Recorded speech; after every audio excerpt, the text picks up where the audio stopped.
जैसे कि हम हिंदी में पढ़ते हैं कि जिन वाक्यों के अंत में ता ती से आता है तो वो इंडेफिनिट टेंस होता है, ठीक है, ऐसा बोला जाता है। लेकिन हम क्या बच्चे फिर उसी में गड़बड़ाते हैं, तो हम हिंदी की तो बात ही नहीं करेंगे, हम सिंपली टॉपिक पे बात करेंगे। फर्स्ट, रूटीन वर्क के लिए हम इंडेफिनिट वर्क बनाते हैं। डेली सेंटेंस के लिए इंडेफिनिट वर्ब बनाते हैं। यूनिवर्सल ट्रूथ को भी हम इंडेफिनिट वर्ब बनाते हैं। हैबिचुअल सेंटेंस को भी हम इंडेफिनिट वर्ब बनाते हैं। हाउ, कैसे? तो देखो, routine, I get up early in the morning, ये मेरा रूटीन है, ठीक है। रूटीन, मैं सुबह जल्दी उठती हूँ, फिर देन जो भी वर्क चलता है वो रूटीन के अकॉर्डिंग चलता रहता है, ठीक है। डेली, डेली में मैं जो वर्क करती हूँ, डेली में आई गो टू या गो टू, तो अब इन दोनों में डिफरेंस करेंगे। आई गो टू स्कूल, है ना, मैं स्कूल जाती हूँ। I go to school every day, मैं डेली स्कूल जाती हूँ, तो डेली वर्क हो गया। Daily work routine, daily work routine, इनको हम हमेशा, मैं स्कूल जाती हूँ तो वो मुझे तातीते लगाने की जरूरत ही नहीं, सेंस में, इन द सेंस वो खुद ही कह रहा है कि मैं स्कूल जाती हूँ, मैं खाती हूँ, पीती हूँ, सोती हूँ, हंसती हूँ, रोती हूँ। तो ये क्या है? यूनिवर्सल ट्रुथ, जो सच है, जो सार्वभौमिक सत्य है, जिसको बदला नहीं जा सकता। सूरज पूरब में निकलता है तो निकलता ही है, ऐसा नहीं है कि आप छड़ी मारोगे तो पूरब में से अपनी डायरेक्शन चेंज करके पश्चिम में जाएगा, ऐसा भी नहीं है। हैबिचुअल, किसी को झूठ बोलने की आदत है ना, किसी को झूठ बोलने की आदत है और किसी को सच बोलने की आदत है। तो आई नेवर टेल अ लाई, मैं कभी झूठ नहीं बोलता, ये मेरी आदत है, ये मेरी आदत है। कोई मुझे कितना भी मारे पीटे, लेकिन मेरी जो बात है वो वही रहेगी, तो यानी कि ये उसकी हैबिट है। तो हैबिचुअल सेंस भी हमारे किस में होते हैं? प्रेजेंट इंडेफिनिट टेंस में ही बनते हैं। तो आपको ये बात समझ लेनी है कि रूटीन, जहाँ पे रूटीन की बात की जाएगी तो इंडेफिनिट में बनेगा, डेली वर्क की बात की जाएगी इंडेफिनिट में बनेगा। यूनिवर्सल ट्रुथ होगा तो भी, यूनिवर्सल ट्रुथ का मतलब ये है जिस चीज को कैसे भी चेंज नहीं किया जाता वो फिक्स है। और उसी हैबिचुअल में क्या होता है? जिसकी जो आदत होती है वो भी नहीं बदल जाती। किसी को चोरी करने की आदत है तो है, करेगा। किसी को झूठ बोलने की आदत है तो वो झूठ बोलेगा।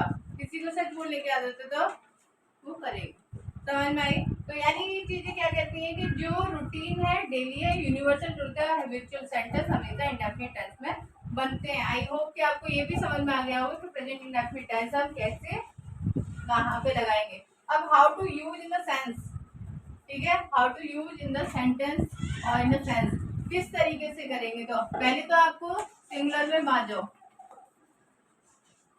Singular means one and plural means more than one.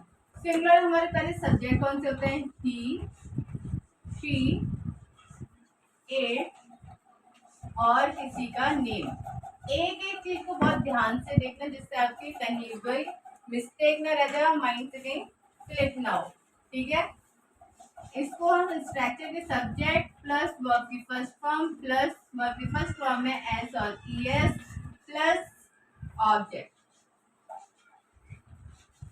How to use in sense, sense में कैसे लेंगे और how to use in the sentence, और सेंटेंस में कैसे लेंगे, अर्थ कैसे निकालना है और सेंटेंस कैसे बनाना है। फर्स्ट सब्जेक्ट लाइक ही, बाकी फर्स्ट फॉर्म जैसे मैंने बोला ही रीड्स, रीड वह पढ़ता।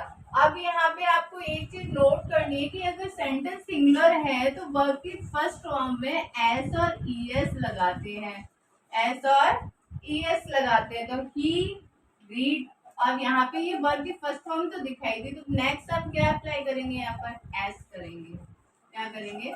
एस कोट कर दिया, सेंटेंस बन गया। अगर मैंने कहा वो किताब पढ़ता है, he reads a book, ठीक है। अब किसी को ये नहीं पता कि सेंटेंस में सब्जेक्ट क्या होता है, तो सब्जेक्ट को हम बोलते हैं डूअर। डूअर मीन्स होता है काम करने वाला, जिसमें हमें सेंटेंस में रिप्लाई मिले कि who do the work, work किसने किया, हु का आंसर मिले उसको बोलते हैं सब्जेक्ट, और उसने क्या किया, एक्शन वर्ड, ठीक है। समझ में आई ये बात? सब्जेक्ट हमारा क्या होता है?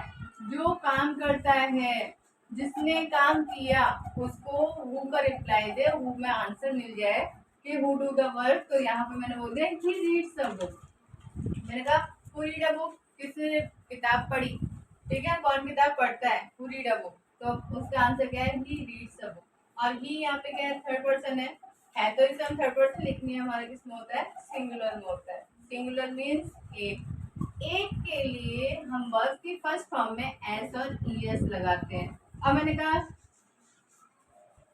She reads a book, she भी हमारा क्या है, सिंगुलर है, इसलिए मैंने यहाँ पर रीड्स में एस लगा दिया, इसलिए मैंने रीड्स में क्या लगा दिया, एस लगा दिया। उसी तरीके से मैंने कहा इट के लिए कोई सेंटेंस बना दें, मैंने कहा इट रेन्स, वर्षा होती है, तो इसका मतलब क्या है, वर्षा, वर्षा हमारा क्या है, सिंगुलर में, मैंने यहाँ पे इट में नेचुरल थिंग्स के लिए मैंने इट लगा दिया।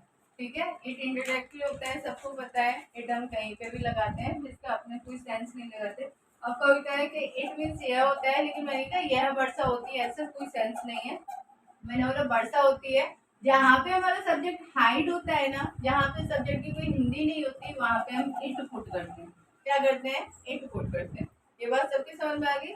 तो सिंगुलर में हम क्या करते हैं, सिंगुलर सब्जेक्ट के साथ वर्ब की फर्स्ट फॉर्म में एस और ईएस पुट करते हैं और देन ऑब्जेक्ट लगाते हैं। बात समझ में आ गई सबकी? अगर बात समझ में आ गई तो मेंशन आगे चलते हैं, और नहीं आई तो फिर मेंशन करें कि आपको कहाँ दिक्कत है और सेंटेंस को मेक करें। नेक्स्ट प्लूरल, प्लूरल से ही आपको समझ में आ रहा होगा मोर देन, मोर देन वन, मोर देन वन का मतलब ये है एक से ज्यादा, मोर देन वन का मतलब एक से ज्यादा, यानी कि हमारे मोर देन वन में हमारे कौन सा आता है, यू, वी, दे, आई और मोर देन वन, और एक से ज्यादा सब्जेक्ट जो होते हैं उसके लिए। ठीक है, इसके लिए हमारा जो स्ट्रक्चर होता है वो कहता है सब्जेक्ट प्लस वर्ब की फर्स्ट फॉर्म प्लस ऑब्जेक्ट। अब इसमें दोनों में डिफरेंस क्या है, इसमें डिफरेंस है कि जहाँ पे प्लूरल था वहां पे हम वर्ब की फर्स्ट फॉर्म लगा रहे हैं, ठीक है, और जहाँ पे सिंगुलर दिखाई देता है वहां पे हम वर्ब की फर्स्ट फॉर्म में एस और ईएस पुट कर रहे हैं। समझ में आई ये बात? जहाँ पे सिंगुलर है वहां पे कुछ ऐड किया जा रहा है, ऑलरेडी ऐड किया जा रहा है, और सिंगुलर में हम कुछ नहीं ऐड कर रहे, जो हम वर्ब करते, वर्ब लर्न करते हैं बुक में, जो फर्स्ट फॉर्म में दी होती है, प्रेजेंट जो लिखा होता है, उस वर्ब को हम सब्जेक्ट के साथ ऐसे ही पुट कर देते हैं। कैसे, you read, I read, we read, they read. आपने देखा यहाँ पे मैंने क्या दिया, यहाँ पे क्या है, ये सब्जेक्ट मेरा प्लूरल है, subject plural, subject plural, subject plural, और इसमें मैंने वर्ब को एज इट वैसे ही लिख दिया, मैंने इसमें कुछ भी अपनी तरफ से ऐड नहीं किया। तो आप जो वर्ब लर्न करते हैं, हमें क्या करना है, सब्जेक्ट उठाना है, वर्ब को पुट करना है, सब्जेक्ट उठाना है, वर्ब पुट करना है। Okay, clear? यहाँ पे कोई डाउट नहीं है? तो हमें ये बात तो क्लियर, दोनों में समझ में आया होगा कि जो सिंगुलर होते हैं उसमें हमें पुट करना है और प्लूरल में हमें एस और ईएस पुट नहीं करना है। तो आपको क्या करना है, सिंगुलर से रिलेटेड सेंटेंस को मेक करना है, then you send in comment box, ठीक है, और उसके आप बाद में सेंड करेंगे। क्लियर? आगे जैसे मैंने आप बोला I read, I laugh, I dance, I sing, I write, और अगर आप देखें I read a book, I laugh loudly, I dance very well, I sing a song, I write a story। हम ऑब्जेक्ट अपनी तरफ से अगर है तो ऐड करेंगे और नहीं है तो नहीं ऐड करेंगे। तो इतना तो मुझे लगता है कि समझ में आ गया हो, तो मुझे समझाने के लिए आप सेंटेंस को मेक करके सेंड करें। क्लियर?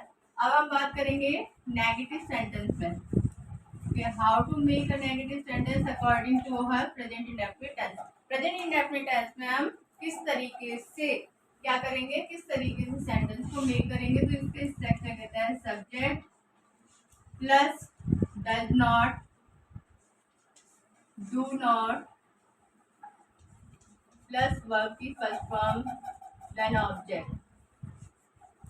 अब किसके माइंड में ये रहेगा, अब यहाँ पे क्या है, अब आपको एक चीज आ रही होगी, यहाँ पे डज नॉट है, यहाँ पे डू नॉट है, कुछ तो कहेंगे दोनों बनाना है, कुछ कहेगा एक आएगा, कहीं पे भी डू नॉट लगाएंगे, कहीं पे भी डज नॉट लगाएंगे। तो ऐसा नहीं है, इनके भी कुछ रूल रेगुलेशन होते हैं, ठीक है। जिस तरीके से सब्जी बनाते तो उसमें सारी चीज सिस्टमेटिक चलती है, उसी तरीके से ये भी कहते हैं मुझे भी सिस्टम में ही रखो, सिस्टम से बाहर मत निकालो। तो अब हमारा सब्जेक्ट सिंगुलर होता है, जिस तरीके से सिंगुलर में हम क्या कर रहे थे, वर्ब की फर्स्ट फॉर्म में एस और ईएस पुट कर रहे थे, उसी तरीके से जो हमारी वर्ब है डू, उसमें हम जब हमारा सब्जेक्ट सिंगुलर है तो ईएस पुट करेंगे, प्लूरल है तो उसे ऐसे ही रखेंगे, सिंगुलर है तो पुट कर रहे हैं जैसे हम अफर्मेटिव सेंटेंस में कर रहे थे, उसी तरीके से नहीं है तो नहीं कर रहे थे हम प्लूरल में, तो उसे ऐसे ही रखेंगे। बात क्लियर? कोई डाउट यहाँ तक किसी को? अगर सिंगुलर है तो बताओ ऐड करेंगे, नहीं है तो नहीं करेंगे, है तो ऐड करेंगे, नहीं है तो नहीं करेंगे। कौन से इसमें मंत्र पढ़ने, चैंट थोड़ी ना करना, हमें तो सीखना है। और दूसरा, don't to focus in write and write and write, try to speak and speak and speak, ठीक है। राइट करने पे फोकस करने से बेटर है कि अगर आप करके सीखेंगे, यू डू, है ना, तो आप उससे बहुत अच्छे से सीखेंगे। If you want to speak that, अगर आप किसी भी चीज को बोलना चाहेंगे तो, और आप सोचेंगे कि अरे पहले तो लिख लेता हूँ तो इससे याद कर लूंगा, अगर आप ये मेमोरी में रखते कि मैं इसे याद करके करूँ तो आप कभी भी सक्सेस नहीं होंगे, फिर तो आप कॉपियों को भरने में ही सक्सेस हो सकते हैं, बोलने में तो नहीं होंगे। तो हम क्या करेंगे यहाँ पर, अब देखो हाउ टू यूज, ही वह नहीं पढ़ता है, ही डज नॉट रीड, वह नहीं पढ़ती है, she does not read, Sita नहीं पढ़ती है, Sita does not read, Gita नहीं पढ़ती है, Gita does not read.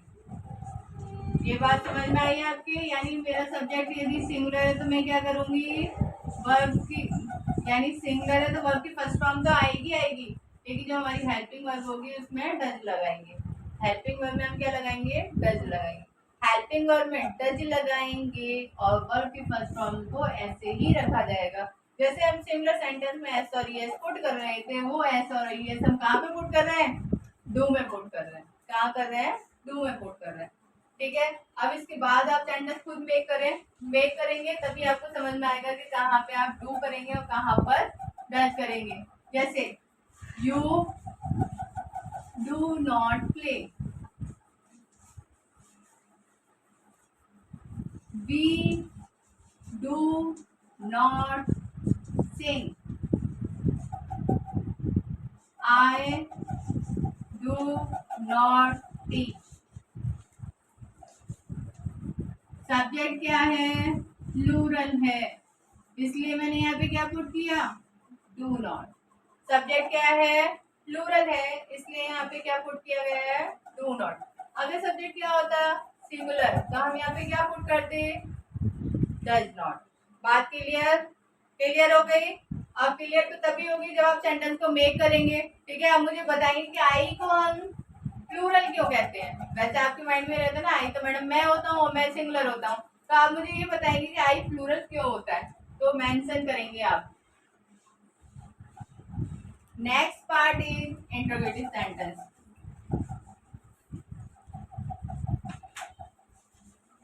Interrogative means जिस स्टेटमेंट में हमें क्या दिखाई देता है, स्टेटमेंट में anyone ask a question, what do you do, आप क्या कर रहे हैं, व्हाट आर यू डूइंग, आप क्या कर रहे हैं, व्हाट डू यू डू, आप क्या करते हैं, व्हाट्स योर नेम, यानी आपका नाम क्या है, वेयर डू यू लिव, ठीक है, हाउ डू द वर्क। इस तरीके से जो हाउ, व्हाट, विच, वेयर, इस तरीके से जो वर्ड आते हैं उनको हम कहते हैं इंट्रोगेटिव सेंटेंस, जिसमें हम जो हमारा सेंटेंस होता है इसमें हमारी स्टेटमेंट कहती है कि एनीवन आस्क अ क्वेश्चन, ठीक है। ये दो तरीके से होते हैं, फर्स्ट होता है यस और नो में रिप्लाई करके, और सेकंड होता है हमारा डबल क्वेश्चन वर्ड में व्हाट, विच, वेयर ये वर्ड आते हैं तब। कैसे? जैसे अगर मैं यस और नो में आंसर दूंगी, यदि मेरी एक्टिव वर्ब सेंटेंस में सबसे पहले दी होती है, सेंटेंस में स्टार्टिंग होती है डू और डज।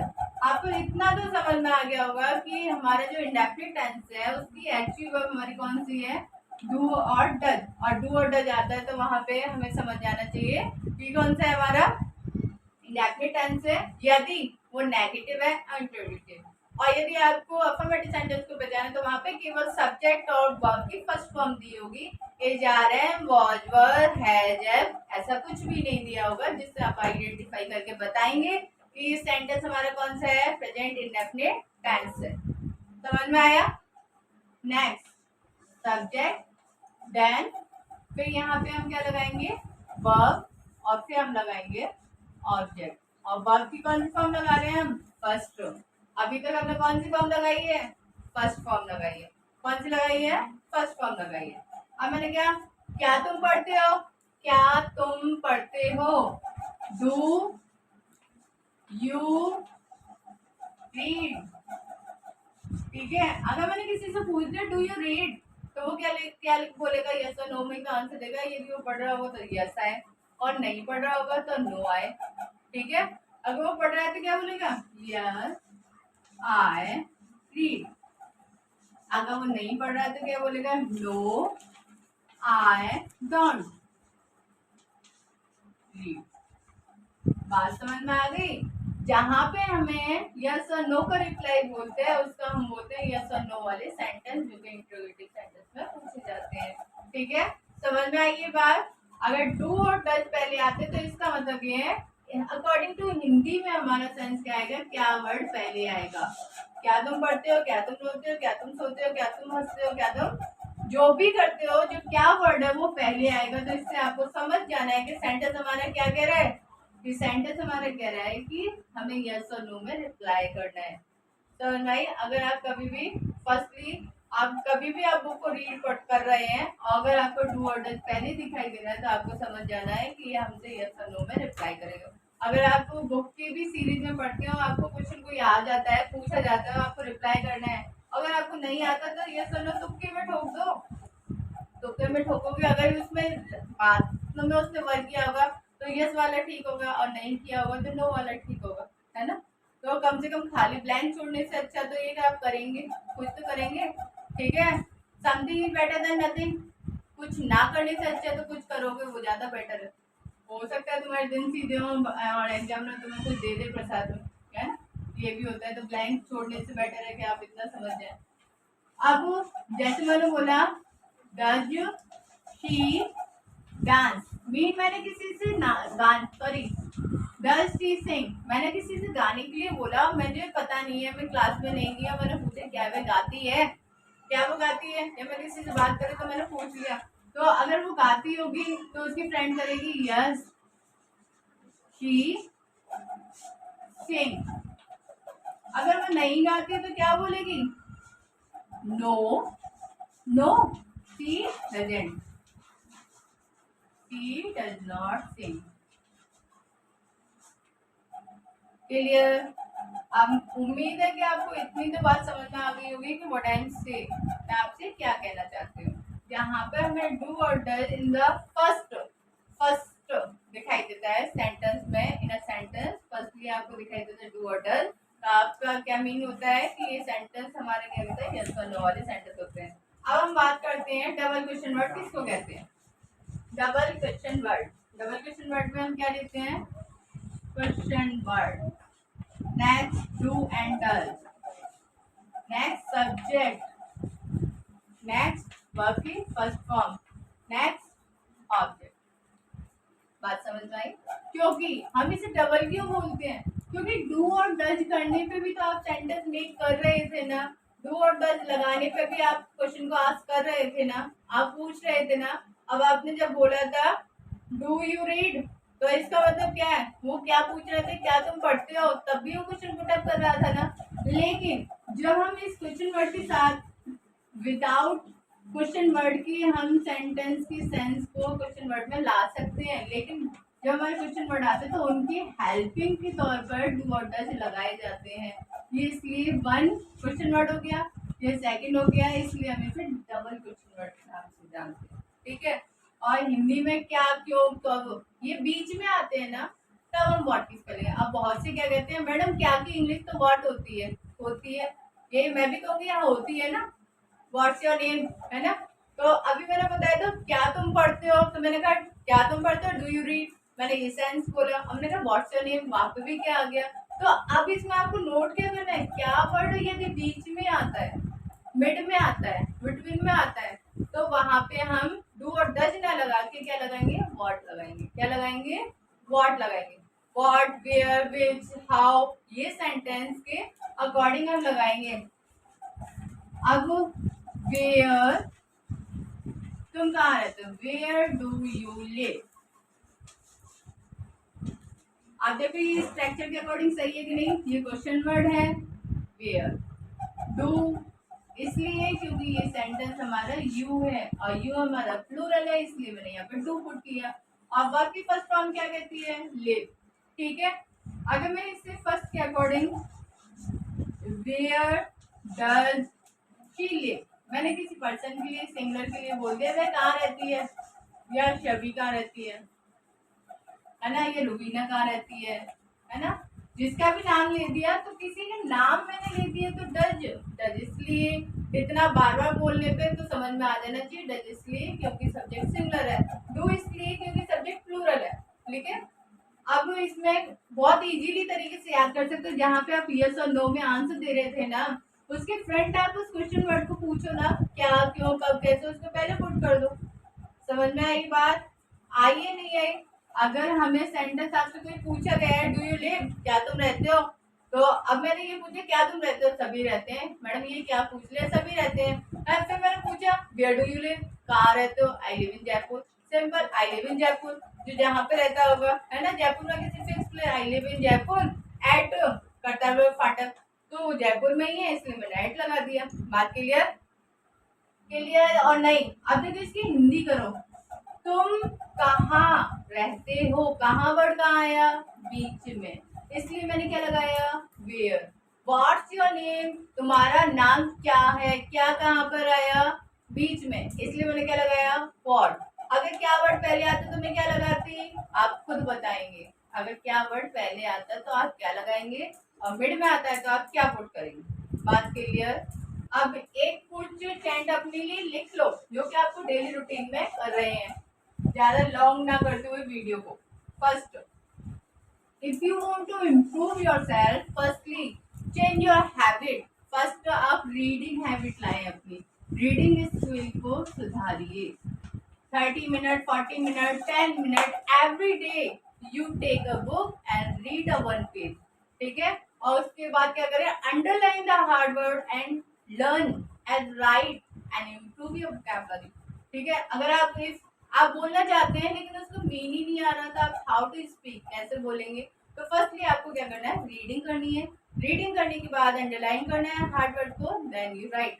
सेकंड, जो लिसनिंग, लिसन, ठीक है, लिसनिंग प्रोसेसिंग, लिसनिंग स्किल जो होता है उसे इम्प्रूव करना है।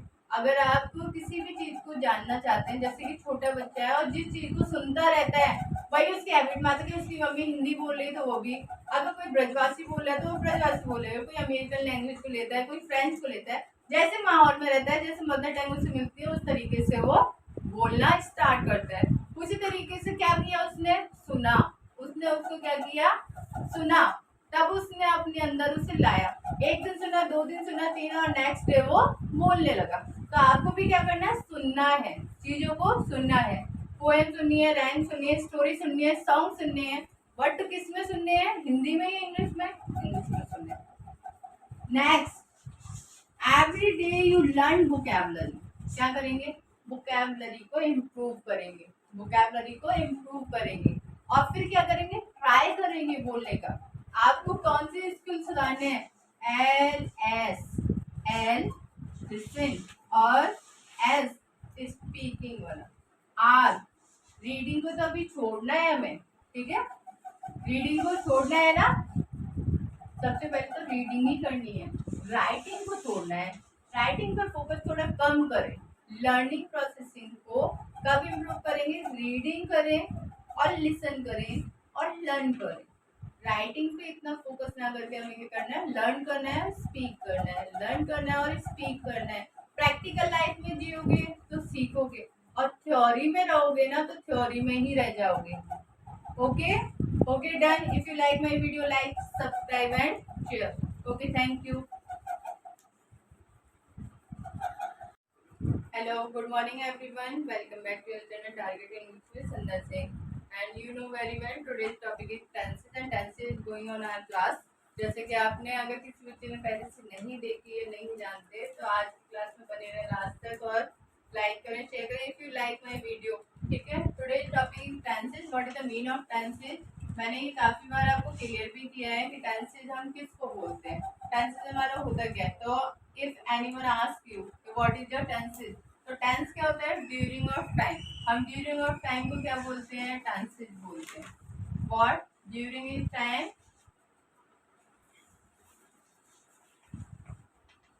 या टाइम ऑफ पीरियड को भी हम क्या बोलते हैं, टेंसेस बोलते हैं। तो एक आपको एक कॉमन चीज इसमें क्या निकल के आई, टाइम।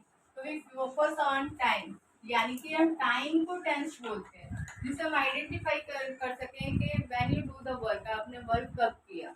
टेंस प्रेजेंट में किया, पास्ट में किया एंड फ्यूचर में किया। तो सबको पता होता है कि टेंस हमारे, हम शुरू से बचपन से पढ़ते आ रहेंगे, हमारे जो टेंसेस होते हैं वो थ्री होते हैं, present, past and future. Present, past and future. Present means क्या होता है, मैं आपके सामने खड़ी हूँ और पढ़ा रही हूँ। पास्ट मीन्स क्या होता है, मैंने कल पढ़ाया था, मैंने जो प्रीवियस वीडियो डाली तो पास्ट हो गया। और फ्यूचर में भी मैं इस टॉपिक को कंटिन्यू रखूंगी, विल बी, तो वो हमारा क्या हो गया, फ्यूचर। तो मीन प्रेजेंट आज को जियो, पास्ट जो निकल गया, और फ्यूचर जो आने वाला है। ठीक है, और इनके भी हमारे फोर टाइप्स होते हैं, फोर पार्ट्स होते हैं, फोर काइंड होते हैं। कैसे, indefinite, continuous, perfect and perfect continuous. Indefinite, फिर बोलो, indefinite, continuous, perfect and perfect continuous. तो इनके टाइप, तो आपको ये तो समझ में आया व्हाट इज टेंसेस। टेंसेस हमारे क्या होते हैं, ड्यूरिंग ऑफ टाइम और पीरियड ऑफ टाइम को हम टेंसेस बोलते हैं। ड्यूरिंग ऑफ टाइम, अभी मेंशन करो कि किसको हम टेंस बोलते हैं। टेंस हम किससे कहते हैं, अपनी लैंग्वेज में बताओ कि टेंस क्या होता है। अब हम पार्ट्स पे जाएंगे, पार्ट्स यानी कि इसी के काइंड्स पर। फर्स्ट, अगर तीन, जैसे मैंने यहाँ टेंस, और टेंस को मैंने थ्री पार्ट्स में डिवाइड किया। First, present, second one past, third future. और अभी सोचो तो इन सबके ना चार चार बच्चे हैं, इनके सबके चार चार बच्चे हैं, और इस प्रेजेंट ने भी जो नाम रखे हैं ना, तो इसने कहा अरे यार तूने तो बहुत अच्छे नाम रखे हैं। जैसे इसने बोला मेरे पहले बच्चे का नाम है इंडेफिनिट, दूसरे का नाम उसने रख दिया कंटिन्यूअस, थर्ड का बोला परफेक्ट, और नेक्स्ट में उसने कहा मेरे नेक्स्ट बच्चे का नाम तो परफेक्ट कंटिन्यूअस है। ठीक है, अब सामने वाले ने कहा अरे और तुमने तो बड़े छाट के नाम रखे, मैं भी अपने बच्चों का यही रखता हूँ। इसने भी सिमिलर में यही नेम दे दिया अपने बच्चे को। ठीक है, होता है ना कि आस पड़ोस में अगर किसी का अच्छा नाम होता है तो वो भी कहेगा मैं भी ऐसे ही करूंगा। तो अब जब ये कॉपी करने लगे इनको, indefinite, continuous, perfect and then perfect continuous, तो इन्होंने भी कॉपी कर लिए। अब फ्यूचर बोला मैं कौन सा पीछे रहने वाला हूँ, मैं भी तो साथ में चलूंगा। तो अब ये बोले जब प्रेजेंट ने पास से कुछ नहीं कहा तो मैं ही क्यों पीछे रह जाऊँ, तो उसने कहा मैं भी इसके नाम, अपने बच्चों के नाम यही रखूंगा। सबके चारों के नेम क्या हो गए, present indefinite, present continuous, present perfect continuous, past indefinite, past continuous, past perfect, past perfect continuous. Next, अब फ्यूचर कहता है फ्यूचर इंडेफिनिट। इन्होंने बस डिफरेंस क्या कर दिया, अपना सरनेम ऐड कर दिया, उसमें प्रेजेंट लगा दिया, पास्ट लगा दिया, देन फ्यूचर लगा दिया। आई बात समझ में, यानी इनके पार्ट्स हमारे क्या होते हैं, सबकी सेम होते हैं। ठीक है, इतनी बात सबकी क्लियर है। तो हम क्या करेंगे, इन 12 डेज में पर डे एक टॉपिक को क्लियर करके चलेंगे, जिसमें हम थ्री पार्ट्स में लेके चलेंगे, affirmative, negative and interrogative sentence के अकॉर्डिंग। ठीक है, आई होप कि आपकी ये बात क्लियर समझ में हो गई होगी। अगर आपको ये समझ में आ रहा है तो to be continue next topic. तो हम बात करेंगे प्रेजेंट। प्रेजेंट, अब मुझे ये बताएं कि what is the mean of present, what do you understand by present. आप प्रेजेंट से क्या समझते हैं, प्रेजेंट होता क्या है, प्रेजेंट हम किसको कहते हैं। तो प्रेजेंट मीन्स हमारा होता है, हिंदी में हम बोलते हैं वर्तमान, ठीक है। इससे भी हम कैसे, जैसे हम पढ़ते आ रहे हैं जिन वाक्यों के अंत में तात्विक ते आता है उसको हम क्या बोलते हैं, क्या बोलते हैं, प्रेजेंट टेंस बोलते हैं। जिन वाक्यों के अंत में क्या आता है, तात्विक ते।